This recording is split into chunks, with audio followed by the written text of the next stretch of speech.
জীবনযুদ্ধে টিকে থাকতে প্রতিবন্ধী আসিরুদ্দিন একটি ট্রাইসাইকেলের জন্য মাননীয় মুখ্যমন্ত্রীর কাছে দাবি জানাচ্ছেন।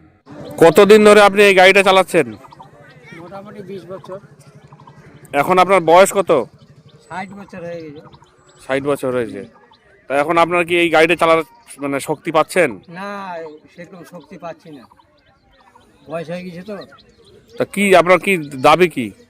আমি দাবি করছি কি, আমি একটা মুখ্যমন্ত্রীর কাছে যদি আমাকে একটা গাড়ি দেয়, চার্জার গাড়ি, তাহলে চলতে পারি। আর আপনি কি ভাতা পান? না, ভাতা পাইনি।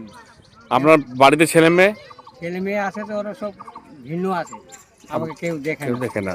আচ্ছা, তো একটা ইলেকট্রিক গাড়ি হলে আপনার সুবিধা হবে, তাই তো? হ্যাঁ, সুবিধা হবে। তো আপনি এই বিষয়ে কাউকে বলেছেন?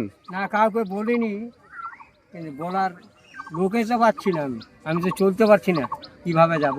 আপনার এই ছাতাতে আমি একটা অভিনব জিনিস দেখছি যে বাঁশের একটা ডাট লাগিয়েছেন, আর ছাতাটা বহু পুরাতন।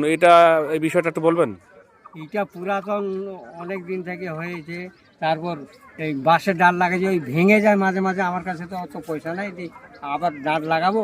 100 টাকা করে আবার ডালটা মেকারি যাচ্ছে কিনতে। ওই জন্য আমি বাঁশের ডাল লাগাইছি।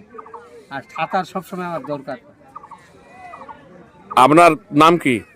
আমার নাম আসিরুদ্দিন, বাড়ি আপনার সাদিপুর, কোন থানা এটা? গঙ্গারামপুর থানা। ধন্যবাদ।